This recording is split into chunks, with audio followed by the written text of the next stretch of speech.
meu Deus, não nos deixando faltar nada, meu Deus, porque Tu tens nos suprido de tudo, meu Pai. Muito obrigado, Senhor. Abençoa, Senhor, as ofertas e os dízimos, meu Deus, no nome do Senhor Jesus. Amém.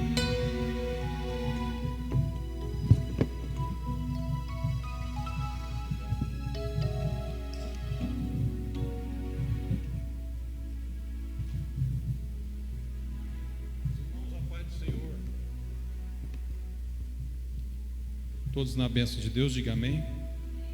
Fica de pé só para a gente começar o nosso ensino de hoje, que é Marcos capítulo 10. Pedir a Thalita para já projetar para a gente. Já foi tirada a oferta, já foi cantado um louvor. E também nós queremos que essa palavra venha penetrar o seu coração e também no coração daqueles que posteriormente assistirem ou ao vivo assistirem essa transmissão. Amém? Abre aí, por favor, a sua Bíblia, né?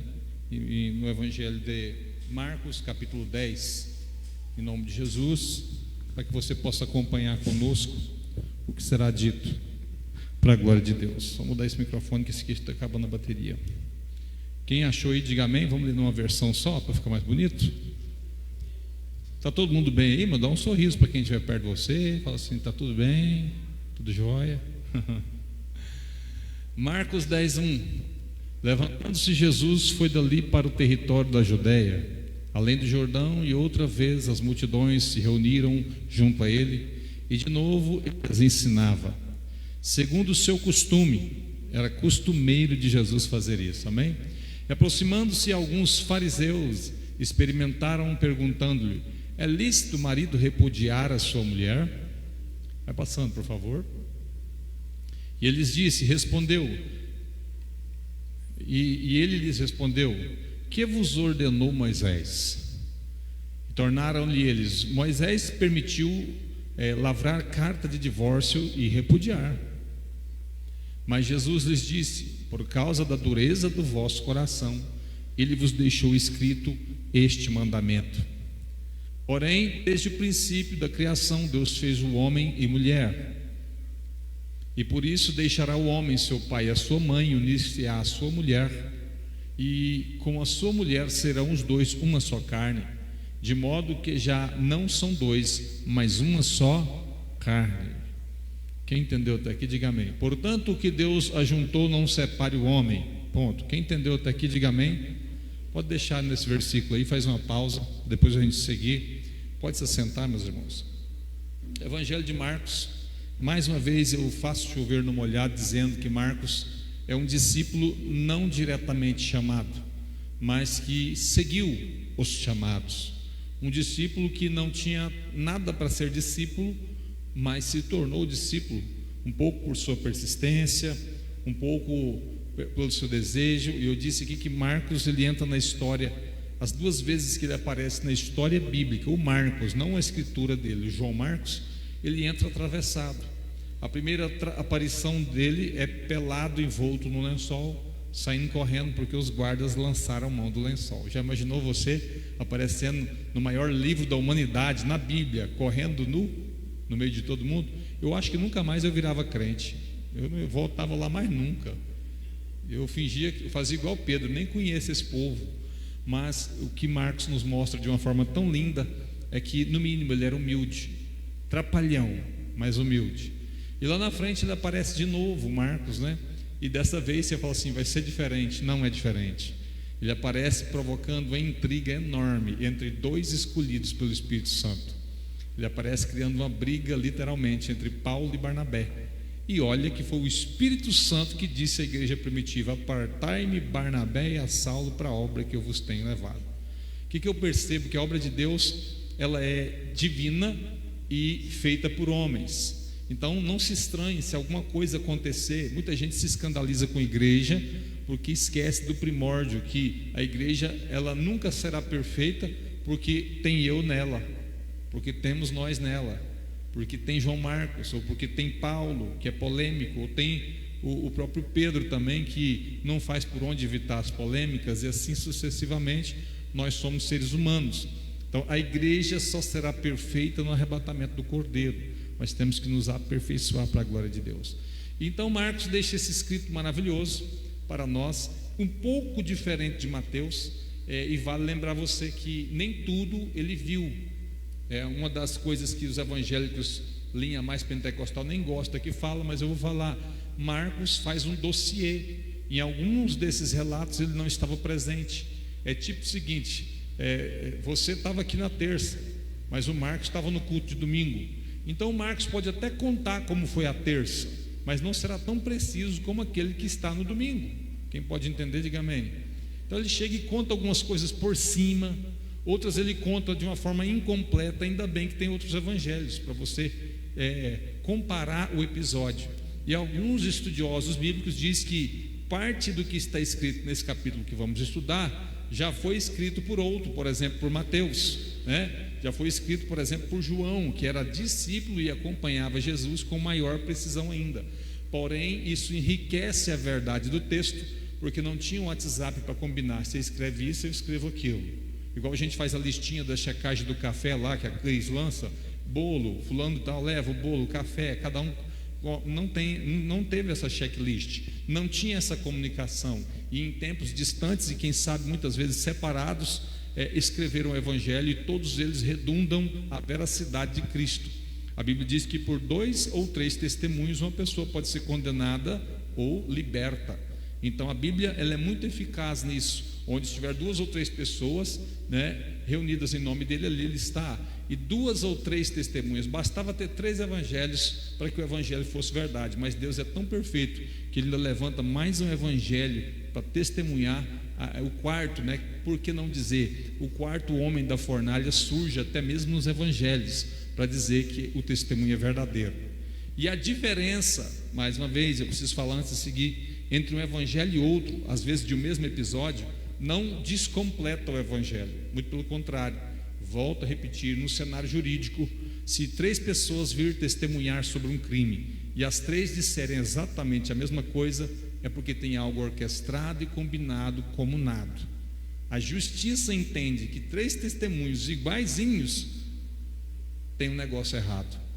Então por isso que Marcos conta de uma forma alguns milagres, alguns acontecimentos.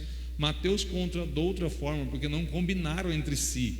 Cada um deu o parecer que viu. E numa testemunha, mais uma vez eu faço questão de mostrar para você. Nesse exato momento, não olhe para trás, mas nesse exato momento eu estou vendo um indivíduo andando de bicicleta na rua. Vocês viram ele agora? Sim ou não? Não vi, mas ele passou lá, vocês não viram? Engraçado. E atrás de mim deve ter alguma coisa aqui que vocês estão vendo que eu não estou vendo. O que tem aqui atrás que eu não estou vendo nesse exato momento? Um telão, legal. Reparou que o ponto de vista muda? Em um evangelho, um discípulo pode ter visto Simão Cirineu, e no outro evangelho ele não aparece, simplesmente pelo ponto de vista. Eu estou vendo agora o movimento da rua e você não.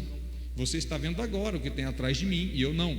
E é por isso que o testemunho, quando é autêntico, juridicamente autêntico, ele vai ter sempre detalhes que o outro não testemunhou. Eu posso testemunhar no acidente de um carro. Um vai ver a pessoa só caindo depois da pancada, o outro vai ver a freada antes da pancada, e o outro vai ver o que aconteceu depois da pancada. Então, pela lógica, os evangelhos se destoam um pouco em alguns detalhes. Isso não diminui o poder da veracidade do evangelho. Aos olhos de especialistas em leis, né? Por que não dizer e se reportar até a tempo da antiguidade? Isso faz com que se torne mais precioso o testemunho ainda e mais verídico, porque ninguém vê tudo, ninguém sabe de tudo. É impossível todos vocês falarem a mesma coisa que viu no exato momento, a menos que estejam todos focados. Por exemplo, todo mundo de olho no telão, aí você vê junto. Mas é impossível que todos vejam exatamente o que você viu em uma história. Quem entendeu daqui, diga amém. Então Marcos, ele conta que era de costume Jesus sair e grande multidão o seguir, e entra no assunto um dos assuntos mais polêmicos do evangelho até então, que é o assunto do divórcio.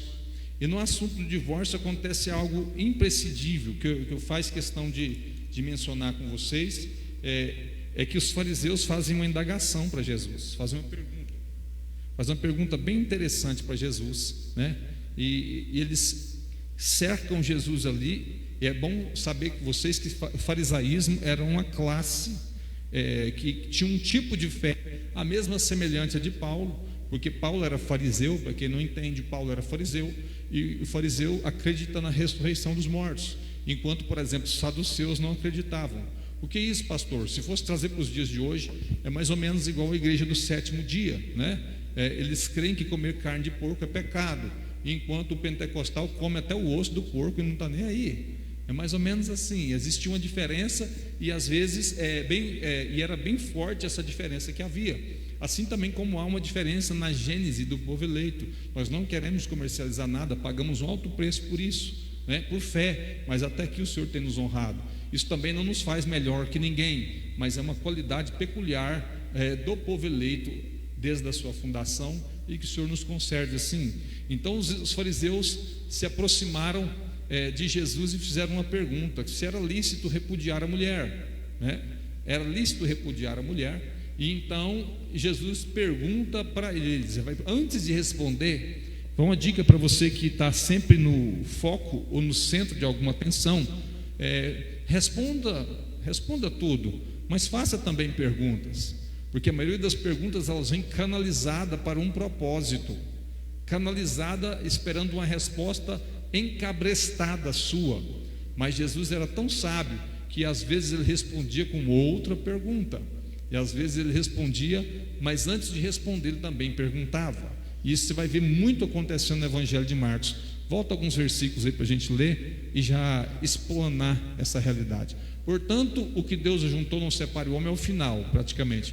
Volta para mim para o versículo 5 e 3. Ele lhes respondeu: que vos ordenou Moisés? Se você fosse olhar a lógica aqui, Jesus já tinha que ter entrado falando: olha, Moisés falou que é lícito repudiar a mulher. Jesus já poderia entrar de chapa, assim: não, Deus não gosta disso, viu? Ah, mas por quê? Não, por que não? Igual mãe fala com o filho: por que não? Por que não? Mas Jesus ele faz outra pergunta: o que disse Moisés? Ou seja, Jesus nunca desprezou a lei, pelo contrário de que muitas pessoas pensam, ele fez foi cumprir com toda a lei. Ele volta em Moisés e diz: o que ordenou Moisés? Os fariseus mais que rapidamente respondem a verdade do que ordenou Moisés. Tornaram-lhes: Moisés permitiu lavrar carta de divórcio e repudiar. Pode ir passando, por favor. E Jesus lhes disse: por causa da dureza do vosso coração, ele vos deixou escrito esse mandamento. Agora aqui vem algo muito interessante, onde Jesus revela a permissividade de Deus. Fala comigo: permissividade. Existem pelo menos 3 vontades de Deus que se precisa ser estudada: a vontade diretiva, a vontade permissiva, né? E tem mais uma vontade que agora me foge da cuca, mas são 3. Sim, a melhor de todas, que é a boa, perfeita e agradável vontade de Deus, né? Existem a vontade diretiva, a vontade permissiva e a vontade boa, perfeita e agradável de Deus. Nunca foi intenção de Deus criar o homem para se divorciar. Então Jesus responde: por causa da dureza do vosso coração. Eu queria lembrar você o que é mais ou menos o divórcio, para você ter noção do tanto que é sério o divórcio. Existem alguns versículos muito fortes sobre isso que fazem menção, né? Primeiro, antes de entrar, eu quero já deixar um bálsamo aqui para você: não há pecado que não tem perdão, senão a blasfêmia contra o Espírito Santo. Então, se já aconteceu com você, não tome esse versículo como indireta ou como alguma coisa para desanimar a sua fé. Mas tem 4 que arredondaria com facilidade tudo isso. 4, né? Um dos versículos que eu gostaria de citar com você é Mateus 19:6. Mateus 19:6. Você pode projetar para nós aí? Projeta Mateus 19:6. Eu já vou ler para você. Assim eles já não são mais 2, mas uma só carne. Portanto, o que Deus uniu, ninguém separe. É uma ordem, né? Aquele versículo: não separe o homem. Eu já vi muita gente falar assim: olha, não foi Deus que me uniu, porque se fosse Deus que uniu, não tinha separado. Eu falei: mas de onde você tirou isso, irmão? Ele disse assim: olha, eu tirei isso que está escrito, que Deus uniu, não separa o homem. Não está escrito que Deus uniu, não separa o homem. É uma ordem dele: não separe. Porém, entretanto, o homem tem um negócio chamado por Jesus de dureza de coração. É tipo, não peques. Quem aqui não peca mais? É tipo, não coma desse fruto dessa árvore. O que a Eva fez? Foi lá e comeu. Então, primeiro, não tem a ver com não ser a vontade de Deus o divórcio acontecer. Não tem a ver porque foi Deus que fez algo errado, ou não era de Deus meu casamento. Ao contrário, né? Um dos segundos versículos é esse que a gente falou para você, só que agora em Mateus capítulo 19, 8. Moisés permitiu que vocês divorciassem Moisés permitiu que vocês se divorciarem de suas mulheres por causa da dureza de vocês, mas não foi assim desde o princípio. Deus remota ao princípio e diz: o Senhor não desenhou para ser assim. E ele conta a história também que Marcos contou. Agora entenda o que está escrito aqui, que é um pouco mais completo do que Marcos. Marcos parece que passa por cima de algumas vírgulas, porque ele é mais assim, mais bate pronto, como diz o pastor Gleidson. E quando a gente é meio bate pronto, a gente acaba comendo detalhes importantes. Mas olha aqui, respondeu-lhe Jesus: por causa da dureza do vosso coração é que Moisés vos permitiu repudiar a vossa mulher. Entretanto, não foi assim desde o princípio. Próximo. Eu, porém, vos digo que quem repudiar a sua mulher, vírgula, fala comigo, vírgula. Essa é a vírgula que faz toda a diferença. Eu já vi igrejas pregando que quem divorciou e casou de novo está em adultério e está fazendo a pessoa adulterar. Você já viu alguém pregar isso aí? Porque não leu completamente as 4 cartas de evangelho que ficou para nós, não entendeu a luz da Bíblia. Porque existem divórcios que não é a covardia do divórcio. Imagina, eu caso com uma esposa com cerca de 19, 16 anos se casavam naquela época, 14 anos se casavam naquela época, e uso toda a flor da idade dessa moça e vivo a vida toda com ela, mas aí de repente vem os filhos e aparece a deformidade gerada pela gravidez, ou a flacidez da pele, e a idade chega e eu simplesmente falo: não quero mais, toma carta de divórcio aqui.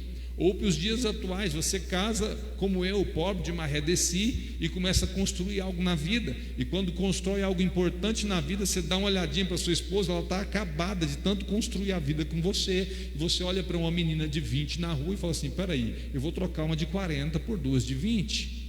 É uma covardia impressionante o divórcio, principalmente naquela geração que tinha um contexto onde as mulheres realmente eram submissas e dependentes em tudo do homem ser o provedor e protetor. Não era como hoje, onde as mulheres lutam pelo pé da igualdade e nos direitos, nas classes e tudo mais que se imagina. Agora você imagina esse contexto, e tudo isso faz a diferença agora. Aonde o divórcio é permitido por Deus, não porque Ele quis, mas onde é permitido, e Jesus fala claramente com todas as letras sobre o divórcio, a não sendo por causa de relações sexuais ilícitas. Fala comigo, relações sexuais ilícitas. Em outras versões é mais arcaico, mas essa versão é muito boa. Em caso de adultério, ou da prostituição, ou de infidelidade conjugal, aqui acaba-se, já não é mais uma carta apenas de divórcio pela vaidade do homem, ou pela covardia do homem em deixar a sua mulher, ou vice-versa, e sim um motivo plausível. O homem trocou a mulher trocou o homem, foi infiel no seu matrimônio, e então claramente a Bíblia respalda o divórcio nesse caso. Fala comigo assim, nesse caso. Fala só mais uma vez, nesse caso.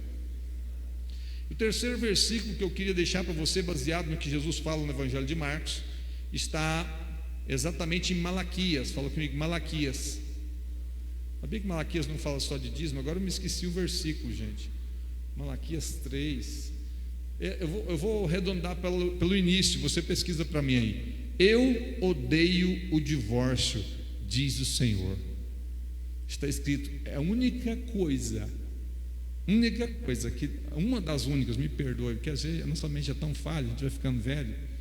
Uma das únicas coisas que Deus diz claramente odiar. Você não vai achar na Bíblia, eu odeio o diabo. Você não vai achar Deus falando, eu odeio isso ou aquilo, mas aqui ele faz questão de pontuar duas coisas que para ele é odiosa: ódio. Pastor, mas Deus não é amor? É. Deus sente ódio. Gente, isso é sério. Eu, porém, vos digo, Malaquias, eu, o Senhor, odeio o divórcio. Coloca o odeio o divórcio aí que vai aparecer mais fácil na sua tela, porque eu não separei o versículo, não ficou claríssimo para mim aqui o versículo. Eu, o Senhor, odeio o divórcio. Não anotei certinho, tá? Eu, o Senhor, odeio o divórcio. Achou? É no livro de Malaquias. Malaquias, não sei se é 3. Achei para mim. Enquanto você não acha, a gente vai voltar ao texto de Marcos, reparando bem, me lembrando desse ódio que Deus sente aí. O Deus que é amor sente ódio. Tem alguém acordado ainda? Diga amém. Ou todo mundo acordado, amém? Pode voltar agora para o Evangelho de Marcos. Mais tarde um pouquinho eu volto no versículo onde o Senhor fala que eu odeio o divórcio. Mas volta lá no Evangelho de Marcos, por favor. Nós vamos continuar. Achou? Oi? Malaquias 2,16. Maravilha, irmão. Oh, coisa boa que achou. Malaquias 2,16. Eu estava pensando em Malaquias 3, né? Mas é Malaquias 2,16. Está escrito assim: porque o Senhor, o Deus, porque o Senhor, o Deus de Israel, diz que odeia o repúdio. Agora muda a versão para o povo entender que o repúdio é carta de repúdio, é o mesmo que divórcio, é repudiar alguém, né? Vamos lá, muda a versão aí só, para ficar mais claro que eu estou falando da mesma coisa. A versão acho que fica lá embaixo no rodapé, não sei se é bem aí. Isso. Aí, olha só, Malaquias 2,16. Pois o Senhor, irmão, é o Senhor, não é o profeta, não é o apóstolo Paulo. Quem está entendendo isso? O Senhor, o Deus de Israel diz, é Ele que diz, não é o pregador que está dizendo que Deus odeia. Ele disse: eu odeio o divórcio e os homens violentos. Então, tenham cuidado em seu espírito e não sejam infiéis. Fala comigo, tenham cuidado em seu espírito e não sejam infiéis. Põe a mão no coração e fala assim: tenha cuidado em seu espírito e não sejam infiéis. Irmão, todo mundo é tentado. Todo mundo é tentado. Você pode ter certeza que o pastor que tem a aparência mais santa possível que você conheça é tentado também todos os dias. E as tentações só vão parar quando formos transformados num corpo incorruptível de glória. Por isso a Bíblia está dizendo: vigia o teu espírito. Pastor, mas é maior que eu. Um músico muito amigo meu lá de Itaberaí, ele dizia: pastor, mas eu não aguento, pastor, o negócio é maior que eu. O que é maior que você, irmão? Eu não aguento ver uma mulher, irmão. Foi misericórdia, irmão. Vigia o seu espírito. Vigia o teu espírito. Não é possível. Deus fez o homem para dominar, né? O ventre é para o manjar é para o ventre, disse Paulo, mas ambos serão consumidos. Há uma coisa maior, há algo maior, que eu preciso ser fiel como o Senhor também é. Amém, irmão? Fala comigo assim: vou vigiar o meu espírito. Agora sim, pode voltar para a sequência do Evangelho de Marcos, para a gente continuar lendo. Teria mais versículos para ler aqui com vocês sobre isso, divórcio. Existem algumas coisas fortes que Paulo fala, né, também. Olha só, 1 Coríntios, não precisa projetar não para não demorar. 1 Coríntios 7,39 está dizendo: a mulher está ligada ao marido enquanto ele viver, mas se o seu marido morrer, ela está livre para se casar com quem quiser, contanto que ele pertença ao Senhor. Ou seja, até a viúva tem recomendação. Ficou viúva, irmão, quer casar de novo? Maravilha, uma boa escolha, mas escolhe quem serve o Senhor também. É sério esse negócio de parceria, é sério o negócio de relacionamento, amém? Vamos lá, voltar. O versículo que eu estava lendo era exatamente: eu, o Senhor, odeio o divórcio, né? Voltando para Marcos, leia comigo, por favor, vamos continuar lendo. Depois, nenhum homem deve separar o que Deus uniu. Esse versículo está perfeito, segura aí. É NBV, né? Versão NBV. Agora você entende. Quando a gente lê na versão antiga assim, ó, o que Deus uniu não separe o homem, vem na nossa mente que fugiu da escola, a primeira interpretação: se foi Deus que uniu, o homem não separa. Não vem?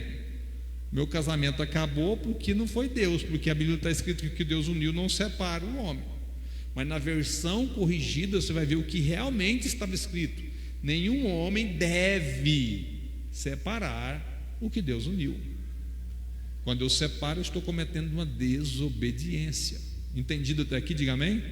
Próximo versículo, vamos para o 10. Marcos 10:10 está escrito: mais tarde, outra história, encerrou-se a história do divórcio. Alguém tem dúvida sobre o divórcio aí, gente? Agora uma recomendação que eu faço a todos. Eu fazia para uma pessoa muito querida esses dias, essa semana, que alguém me perguntou para conversar, e ele viveu a infelicidade do divórcio, e ninguém é maior que ninguém, ninguém está livre de quedas, de cair, de forma nenhuma, e todo pecado tem perdão, mas ele já estava há 2 divórcios e prestes a casar outra vez, e eu pedi a ele: por favor, pense na sua vida, pensa direitinho no que você está fazendo, porque essa pessoa, voluntária ou involuntariamente, ela já provocou o ódio em Deus 2 vezes, provocou o ódio do Senhor 2 vezes. Você tem certeza que você quer casar? Tem certeza que essa é a pessoa? E essa pessoa muito querida disse o seguinte: não, pastor, eu amo, é com essa pessoa mesmo, essa é diferente. Eu falei: tudo bem, mas pensa bem, por enquanto você ainda não fez essa aliança diante de Deus com a pessoa, né? Mas depois que você fizer, eu não vou dizer pense bem para você, não, vou dizer leva a tua cruz até o fim. São 2 conselhos que o pastor dá, irmão. Você tem certeza que você quer casar? Primeiro é isso. Olha, rapaz, tem muita mulher, muito homem no mundo, você tem certeza que é isso que você quer? Aí a pessoa: sim, é isso que eu quero, I love you, eu nem sei falar a frase em inglês. Então presta bem atenção, porque depois que casar, minha fala com você é outra: seca o bagaço até o fim. Comeu a carne, agora rói o osso. É assim, fidelidade, é legitimidade, é hombridade até o fim. É a recomendação. Pastor, e se eu cair? Se você cair, a mão de Deus, enquanto houver dia, estará estendido com misericórdia. Mas lembre-se que você estará ferindo e provocando ódio no Deus que é amor. Lembre-se que você estará fazendo algo totalmente na contramão da vontade de Deus. Por isso deve ser o seu espírito vigiado, sua alma vigiada, o seu corpo vigiado, porque as misericórdias do Senhor são eternas e não tem fim. Mas não cabe bem eu provocar a ira no Senhor. Quem entendeu diz amém? Agora sim, nova história do Evangelho de Marcos. Ele começa a contar assim: mais tarde, quando ele estava sozinho com os discípulos em casa, o assunto surgiu outra vez. Eu pensei que já estava encerrado. Fala comigo assim: acabou. Mas o assunto é tão polêmico que os discípulos tocaram no assunto de novo. 2 coisas subocultas no texto. Com certeza eles pensavam nisso, quem era casado, ou também queria saber bem mais para não casar errado. Fala comigo: pensei que o assunto estava encerrado. Fala. Voltou no mesmo assunto de novo.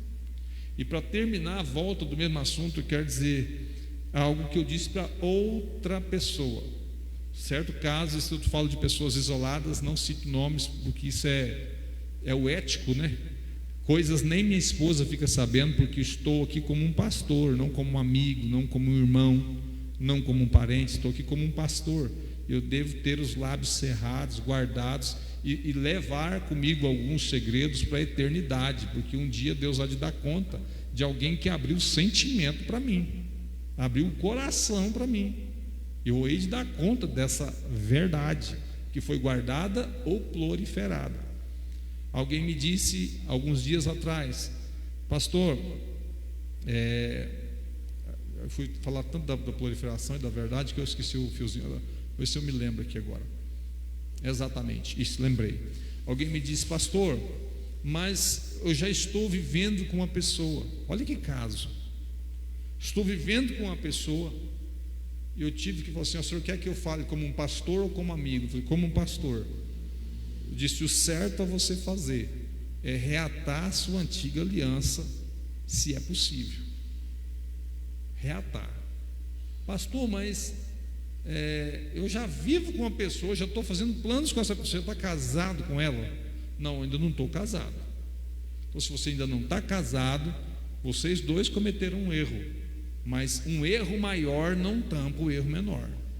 Se há possibilidade de reconciliação, volte ao seu matrimônio que tem possibilidade. E agora, por último, para encerrar e tirar a dúvida de alguns, mesmo sendo um pouco jovem, para falar desse tipo de experiência, eu cresci dentro da igreja e tive algumas surpresas muito ruins, e algumas experiências eu pude presenciar.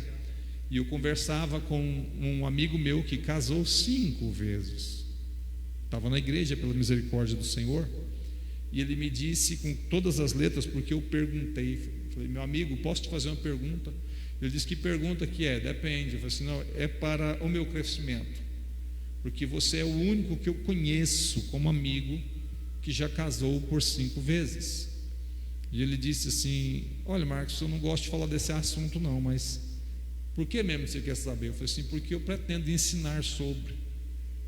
Porque muitos casais já me procuraram, mesmo eu sendo tão novo, e sou casado uma única vez, e há pouco tempo casado, mas ministro também encontro de casais, e eu quero saber, para ter certeza e falar com convicção para as pessoas. E ele olhou no fundo do meu olho e falou assim: olha, sendo esse o objetivo, se você não está mentindo para mim, eu vou te dizer, casei-me 5 vezes, mas se eu pudesse, repare, se fosse possível, eu voltaria ao meu primeiro matrimônio. Aí eu assustei, mas como assim? Por que você voltaria ao seu primeiro matrimônio? Ele dizia: simples, porque na verdade todos nós temos defeito, e quando a gente sai de um relacionamento e entra no outro, para nós é tudo novo, e a gente acha que vai ser diferente, e realmente é diferente, os problemas são diferentes, o CPF é diferente, mas é tudo novo de novo. Você vai ter que aprender com novos vícios, novos costumes, novo comportamento, de tal forma que quanto mais um passo além você dá, mais você se aprofunda em uma resolução irresolutível, em uma situação onde você sempre lembra de que o primeiro, com todo defeito, era melhor. E você: esse é o seu parecer. Ele disse: esse é o meu parecer em experiência de vida. Eu agradeci ele, porque isso ajudou a levantar o meu acervo. Agora pare e pense: você conhece uma pessoa há 2 anos, você vive com uma pessoa há 2 anos, ou 3, ou 5 anos, você começou a descobrir que ela tem manias que você não gosta, e por isso, por exemplo, um motivo tão banal, separe de você e gera o divórcio. Você vai conhecer uma nova pessoa que por um momento te encanta, mas talvez ela tenha defeitos muito maiores que a do seu primeiro relacionamento. Isso vale tanto para o homem como para a mulher. E lembrem-se que, como uma madeira onde se prega muitos pregos, você pode até tirar um prego e colocar outro, mas a madeira vai ficar a cicatriz de um prego que foi pregado um dia. Então, o melhor e o mais sábio. Por que eu fiz essa pergunta para esse senhor? Simples, porque há uns provérbios de Salomão que diz o seguinte: que o sábio aprende com o sofrimento do tolo, enquanto o tolo aprende sofrendo na pele as consequências. Então, olhe em volta antes de qualquer passo que você for dar, e observe, pesquise. Não vá simplesmente porque um pastor diz para não ser, mas pesquise realmente como é. Pega a vida de quem diz ter liberdade. Vamos falar de um homem, por exemplo, que não aceita que a mulher o direcione para nada, que não aceite regra de nada e que quer ser livre em tudo. Ele acaba sendo preso pelo próprio orgulho e tendo que secar uma bucha que ele não precisaria secar, porque infelizmente, na maioria esmagadora dos casos, somos nós, os homens mesmos, os que somos infiéis e os que procuramos o divórcio como uma saída covarde pela tangente. Então, que fique bem claro para nós: Jesus nem fala para a mulher, porque a reincidência é bem menor. Existem sim Vamos usar um termo: existe homem que não presta, existe também mulheres que não prestam. Pode existir, mas nesse caso específico, a matriz sempre é o homem. A maioria das vezes, a matriz é o homem. Então coloca a mão no coração e fala assim: guarda meu espírito, Jesus. Eu diria diferente: sossega, rapaz. Pronto, amém. Vamos para o próximo. Já chega de falar de divórcio, senão a gente não fala do restante. Vamos lá. Ele lhes disse: quando o homem se divorcia da esposa para casar-se com outra mulher e comete adultério contra ela. Pronto, Jesus está falando. E se a esposa se divorciar do marido e casar com outro homem, ela também comete adultério. Jesus não tem preferidos, não. Depois disso, algumas mães, aí agora sim mudou o assunto, fala: ufa, ela acabou. Agora, depois disso, mudou o assunto, Marcos. Obrigado, Marcos. Depois disso, algumas mães trouxeram suas crianças para que Jesus tocasse nelas e abençoasse, mas os discípulos as repreendiam, dizendo que não o incomodasse. Irmão, agora olha para mim, mudou a ficha, mudou tudo, guarda no coração que foi útil, mas vamos passar para a próxima etapa. Como igreja é difícil, como os discípulos dão trabalho para Jesus, né? Como a gente querendo ajudar e querendo bancar alguma coisa ali de que organiza, estava atrapalhando. Jesus falou assim: deixa vir as minhas criancinhas. Mas eles queriam impedir. Repare, os discípulos tentam impedir o Bartimeu, os discípulos tentam impedir as crianças, tudo tentando ajudar, irmão. Vou ajudar Jesus aqui, que senão esses meninos vai sujar ele tudo, vai puxar a orelha dele, vai desabotoar. E Jesus fala: passa para o próximo, por favor. Jesus repreende, olha só o que está dizendo, Leão. Mas quando Jesus viu o que estava acontecendo, ficou muito indignado. Faz pausa. Imagina Jesus indignado. Quem aqui já me viu indignado? Eu. Já me viu? Não? Jesus ficou à vista de todo mundo, indignado. Alguns aqui já me viu indignado na internet, né?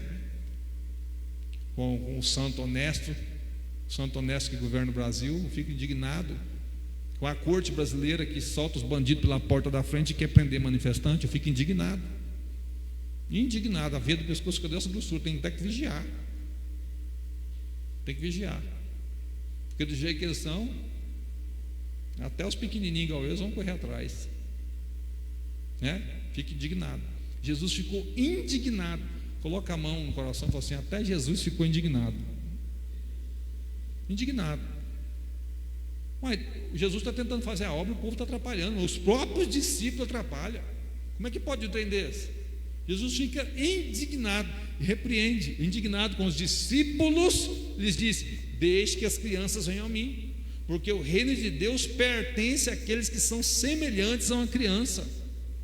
Que paulada na cabeça, hein? Oh, Jesus bom. Eu lhes digo a verdade: todo aquele que se recusar a vir, como é que é? Todo aquele que se recusar a vir a Deus como uma criança, nunca será permitido entrar no reino.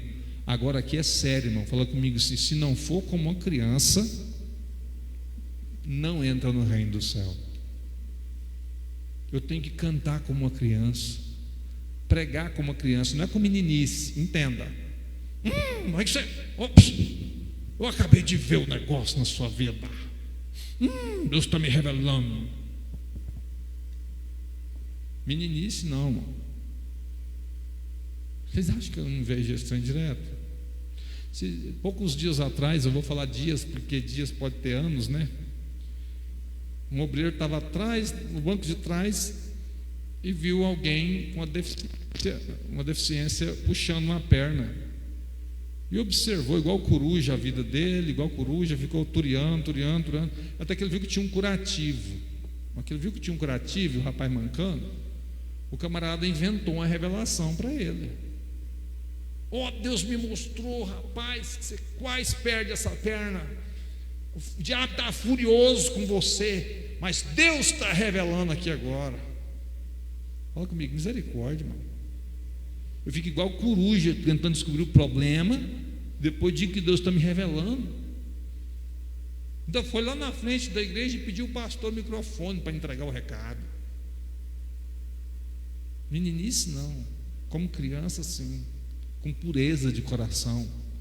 É nesse sentido que o Senhor está dizendo que só vai entrar no reino aqueles que forem como crianças, não com criancice, mas com pureza de uma criança. Quem pode dizer amém? Então lhes tomou as crianças nos braços e as pôs as mãos sobre a cabeça delas e as abençoou. Fala aleluia comigo aí, irmão. Quando ele estava saindo, veio um homem correndo em sua direção, ajoelhou-se diante dele e perguntou: bom mestre, que devo fazer para receber a vida eterna? Todo mundo sabe da parábola desse jovem rico, desse jovem bom, desse bom jovem, um comportamento impecável e com uma atitude louvável, que é reconhecer Jesus, se prostrar e fazer uma das maiores perguntas da humanidade. Esse homem fez uma das maiores perguntas incógnitas da humanidade. Esse homem deixa um relato rico, profundo e profuso. Ele adora Jesus, o chama de bom. Porém, Jesus, sondando o coração também dos homens, responde para ele da seguinte forma: vamos ler. Por que você me chama bom? Por que você me chama bom? Perguntou Jesus. Ninguém é bom a não ser Deus.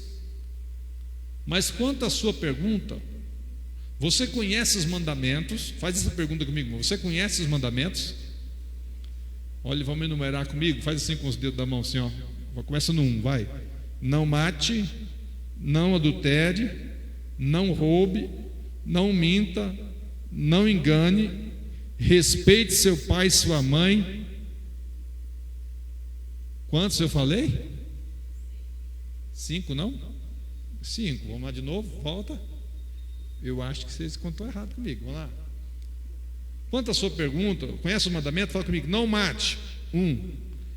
Não cometa adultério, 2. Não roube, 3. Não minta, 4. Não engane, respeite seu pai e sua mãe, 6. É porque eu acho que eu contei, então falei tanto do presidente lá que eu contei com um dedo a menos. Brincadeira. Mas são 6 mesmo. São 6. Quantos mandamentos foram lidos? E são quantos mandamentos? Hã? Mestre, aqui você precisa entender uma hermenêutica. O homem interrompeu Jesus. Jesus não tinha acabado, já que ele estava enumerando. Ele interrompe a palavra pastoral de Jesus e diz assim: ó, mestre, respondeu o homem. Repare que a palavra vem primeiro. Mestre, estava no 6º ainda. Mestre, respondeu o homem, não quebrei nenhuma dessas leis desde a minha mocidade. Qual que não está ali, irmão? Nesses versículos enumerados. Qual é o primeiro mandamento? Amarás o Senhor teu Deus de todo o teu coração, de toda a tua alma, de todo o teu entendimento. Está lá ou não está, irmão? Certo. E o segundo mandamento maior é qual? Amar o teu próximo como a ti mesmo. Repare a sabedoria de Jesus, que ele pega o moço no contrapé. Ele faz a mesma pergunta de novo para ele não entende. Porque o bom rapaz interrompe Jesus no 6º, no não mate. Volta só mais uma vez, por favor. Não mate, não cometa adultério, não roube, não minta, não engane, respeite sua mãe e seu pai, né? Mas ele é interrompido. Tudo isso eu não quebrei nenhum desses mandamentos. Mestre, eu respondo, eu homem não quebrei nenhum dessas leis desde a minha mocidade. Repare a inteligência de Jesus no seu questionário. Jesus contemplou e fez o que, irmão? O que Jesus fez, irmão? Amou. Jesus amou aquele jovem. E aqui eu quero te provar que é possível ser amado e não ser salvo. É claro, é possível ser amado por Deus e mesmo assim perder a salvação. Jesus o amou e disse o que para ele, irmão? Falta-lhe só uma coisa. Fala comigo, falta-lhe só uma coisa. Você vai ver o que falta para ele. Qual foi a pergunta de Jesus mesmo? se ele guardava ou conhecia os mandamentos, sim ou não? Foi essa a pergunta? Ele disse: falta ali uma coisa. O que você acha que Jesus pede para ele agora? Uma prova desse amor, quer ver? Só te falta uma coisa: vá vender tudo que você tem, dê o dinheiro aos pobres e você terá um tesouro no céu. Fala comigo: vender o que tem, dar aos pobres e me seguir. Falou? Você já viu que os 2 mandamentos principais estão nesse pedido de Jesus? Amar o Senhor teu Deus sobre todas as coisas, vende tudo que tem. Olha o mandamento aí, o primeiro. Jesus pede para ele exatamente o cumprimento do mesmo mandamento que ele perguntou, se ele obedecia.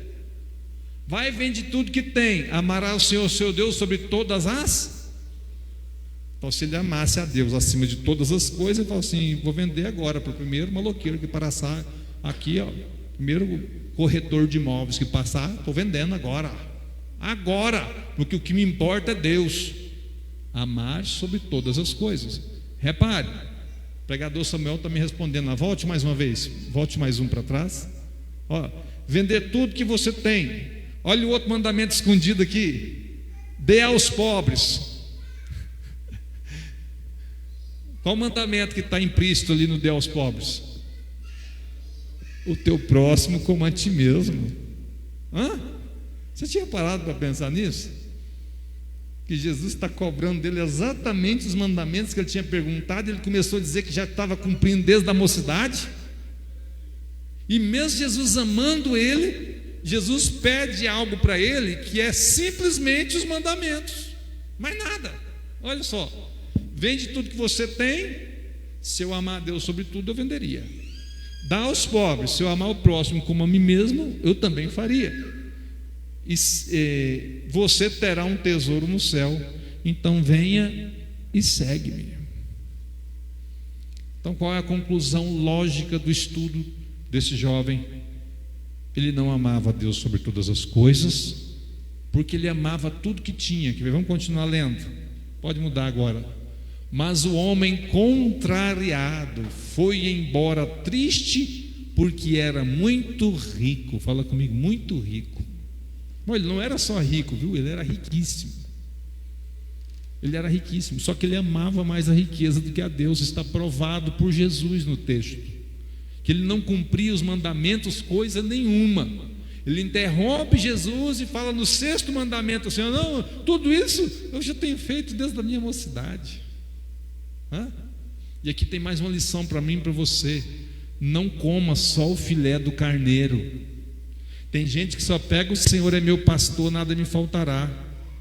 Tem gente que só pega Deuteronômio 28, mas esquece também das maldições que estão em Deuteronômio 29. Não pegue só a coxa do carneiro para você assar. Pega a Bíblia inteira, irmão. Tem espinho também para pisar. Não é só glória, não. É luta, é renúncia. Não é só língua estranha e labachúria, não. É luta, é choro, é pranto. Não é só dizer glória, aleluia na igreja, nem cantar apenas, então somente é viver um evangelho. Isso muitas vezes requer de nós renúncia. Se amarmos a Deus acima de todas as coisas, vamos dizer não para o adultério. Se amarmos a Deus acima de todas as coisas, vamos dizer não para o pecado. Se amarmos a Deus sobre todas as coisas, vamos amar mais a Deus do que as riquezas. Quem entendeu, diga amém. A Deus ninguém engana, irmão. Ninguém engana. Jesus, olhando ao redor, disse aos seus discípulos: é quase impossível um rico entrar no reino de Deus. Fala comigo, ainda bem que ele falou quase. Fala, irmão, quase. Significa que você pode ficar rico e ser salvo. Dá um glória a Deus aí, irmão. Pelo menos um aleluia. Pode. Vai que Deus muda a sua sorte, vai Deus te abençoa. Mas cuidado com a maldição do jovem rico. Ele tinha tanta coisa que ele não conseguia abrir mão do que tinha para seguir Jesus, viu?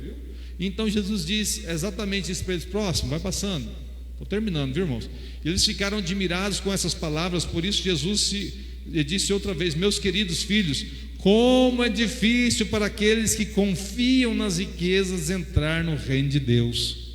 Agora faz uma pausa. Não vai dar para fazer todo o Evangelho, capítulo 10, mas preste atenção. Olha o que Jesus disse, com todas as letras. Lê comigo. Jesus faz questão de repetir. 1, 2, 3 e... Eles ficaram admirados com essas palavras. Por isso Jesus disse outra vez: meus queridos filhos, como é difícil para aqueles que confiam nas riquezas entrar no reino de Deus. Faça uma pausa comigo. O único ser na Bíblia que Deus compara a outro Deus é Mamon. O único objeto na terra que Deus compara, o próprio Deus compara na sua palavra com outro Deus, nem é o diabo, não é também o Poseidon, nem o Hércules, não.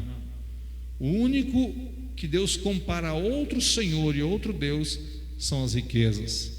Inclusive ele diz: não podeis servir a Deus e a Mamon, ou a Deus e as riquezas. É impossível. Ou você é servo de Deus, ou você é servo das riquezas. Qual é o perfil de alguém que tem riqueza que vai entrar no céu? Eu te digo: aquele rico que usa o dinheiro, mas que não é usado pelo dinheiro. Eu vou mudar para ficar mais fácil a compreensão. O dinheiro é um excelente servo, mas ele é um péssimo senhor. Se você deixar o dinheiro mandar na sua vida, você vai direitinho para o inferno. Você comete as maiores atrocidades. As maiores guerras que esse planeta já viu foi por causa de posse de petróleo, de dinheiro, de riqueza. Os assassinatos e tudo que acontece de ordem massacratória no mundo vem pelo amor às riquezas. O diabo, ele está escondido no amor às riquezas. Não tem problema ter dinheiro, o problema é deixar o dinheiro mandar em você. Quem está entendendo diz amém. Vamos continuar lendo para a gente terminar essa parte, já está quase na hora de terminar. E ele faz a rica comparação: é mais fácil um camelo passar no fundo de uma agulha do que um homem rico entrar no reino de Deus. Os discípulos estranharam muito essa afirmação. Agora faz uma pausa aqui comigo. Os discípulos fizeram o quê? Então faz uma pausa comigo. O que eu cansei de ver pastor e pregador falar: irmão, a agulha que Jesus fala não é agulha de costura, não. É um buraco que tinha no muro assim, onde os soldados escondiam, que era muito apertadinho, não dava para passar com camelo. Sim, existe a agulha do muro, mas era chamado de agulha exatamente porque era um buraquinho estreito no muro. Era impossível também um camelo passar por lá. Mas Jesus está fazendo uma comparação clara de algo quase impossível. Certo, gente? Ele está dizendo: é mais fácil o camelo passar pelo fundo, não é pela agulha. Algumas pessoas querem romantizar. Jesus está falando da agulha do muro das lamentações. Não, ele deixa bem claro: pelo fundo de uma agulha. Ele não diz passar pela agulha do muro.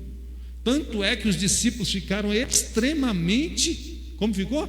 Os discípulos estranharam muito essa afirmação. Então perguntaram assim: quem, mestre, no mundo pode ser salvo? Perguntaram. Pode passar. Jesus olhou atentamente para eles então e disse: para os homens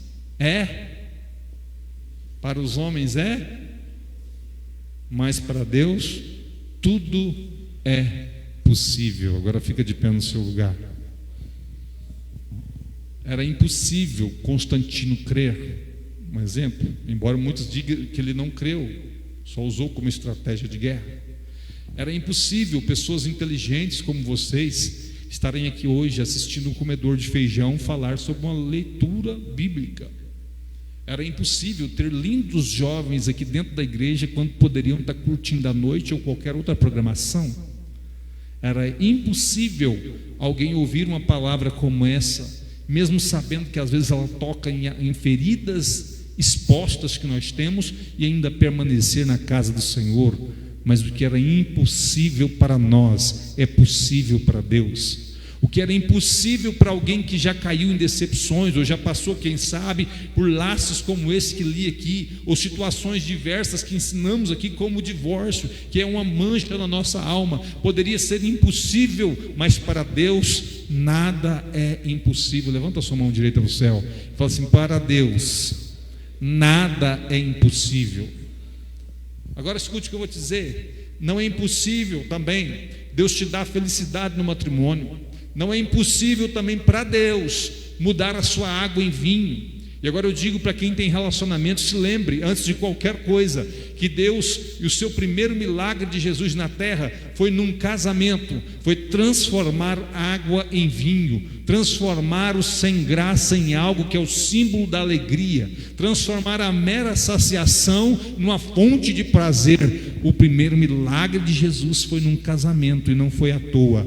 O seu Deus é capaz de pegar esse casamento à beira do divórcio e transformá-lo, sim, num manancial de alegria para a sua vida, para a sua casa. Então se recorra ao Deus do impossível. Antes de se recorrer aos tribunais querendo uma coisa ou outra, se lembre que existe um Deus todo-poderoso nos céus e na terra, que é capaz de transformar a água em vinho.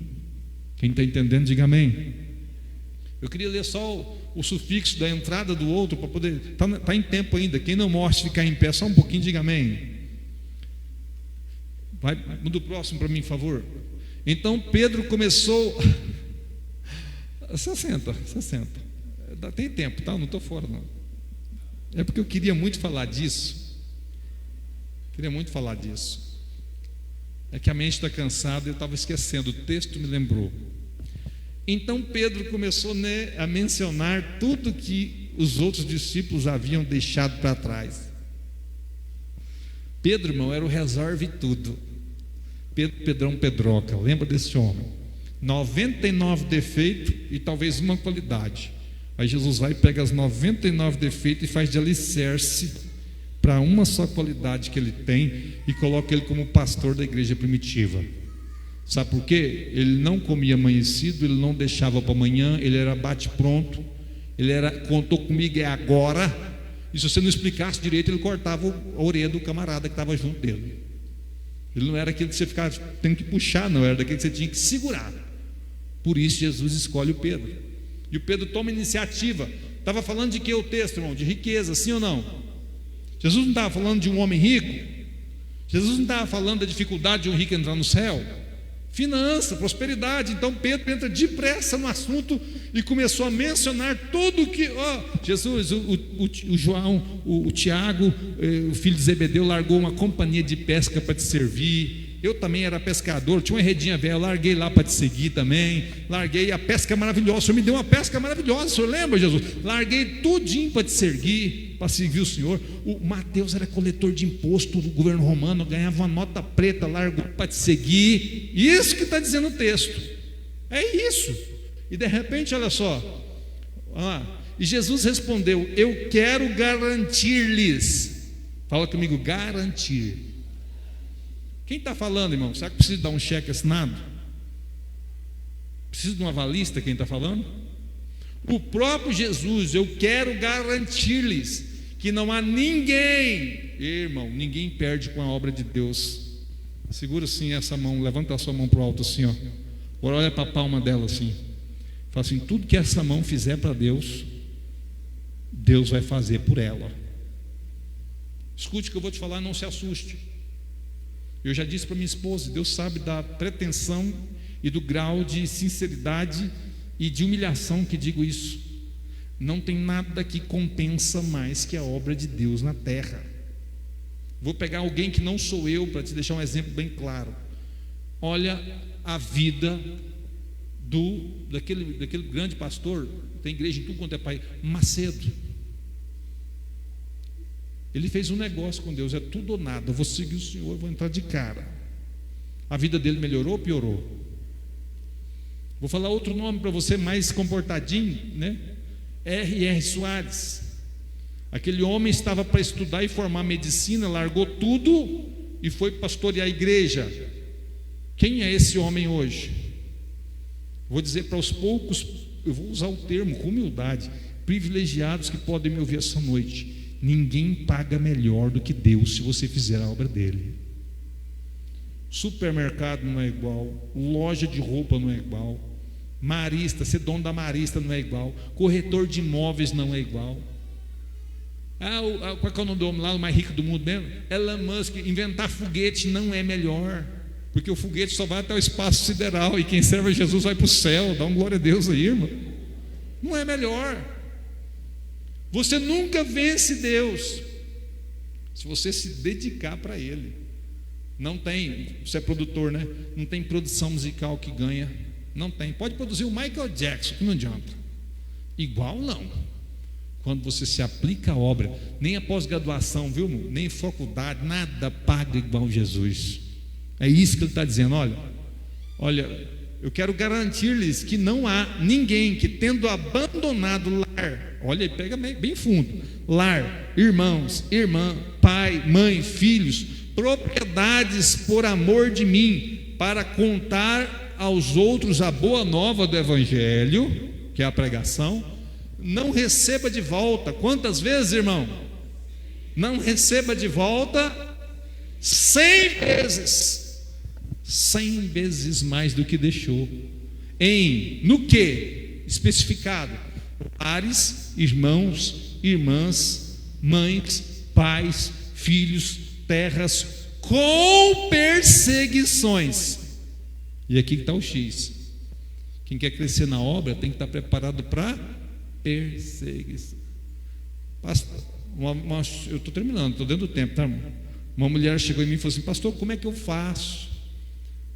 Não tem como eu organizar minha vida, não tem como eu servir Jesus por causa disso e disso, disso, daquilo outro. Não tem como, eu não posso fazer a obra por isso e por aquilo. Eu não pude falar para a pessoa, mas eu digo: essa pessoa nunca vai receber 100 vezes tanto de Deus. Jovem que não consegue largar uma namoradinha para servir Jesus, um jovem que não tem coragem de largar um cigarro por amor de Jesus, um jovem ou um homem que não tem coragem de largar. Moço, preste atenção em mim, olha só o que eu vou te falar rapidinho. Você pega uma tal da CLT, você vai debaixo de chuva, gripado, com dor de cabeça, com enxaqueca para o serviço, bate o ponto lá, fica lá das 8 da manhã até 5 da tarde, sai de lá, volta para casa, amanhã o celular desperta, tu volta de novo por causa de uma ficha salarial, de um salário. Agora, quando é para Deus, a gente não faz a mesma doação, a gente não tem a mesma dedicação, a gente não age de igual forma, e você acredita que aquele patrão vai te pagar certinho. Mas por que com Deus é diferente? Por que com Deus a gente não tem a mesma aplicação? É uma luta para arrumar alguém que vai entrar no horário das 7, orar 7 horas. Já reparou? A dificuldade. Precisamos fazer uma oração. Quem vai vir? Quais Deus tem que descer do céu e falar com Isaías? Quem enviarei e quem há de ir por nós? Não pense você que aquele que fizer a obra do Senhor vai ficar de mão abanando, porque não fica. Deus recompensa e coroa quem faz a obra dele. Quem entendeu, diga amém. Era só isso que eu queria falar antes de terminar. Agora sim, fica de pé em nome de Jesus. Põe só mais um para frente, 10:30. Deixa no 30 mesmo, porque fica mais fácil de continuar depois. Quem entendeu a mensagem, diga amém.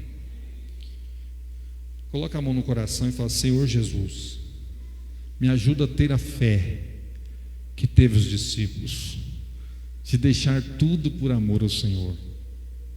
Agora, com essa mão no coração, escute. Mateus tinha formação.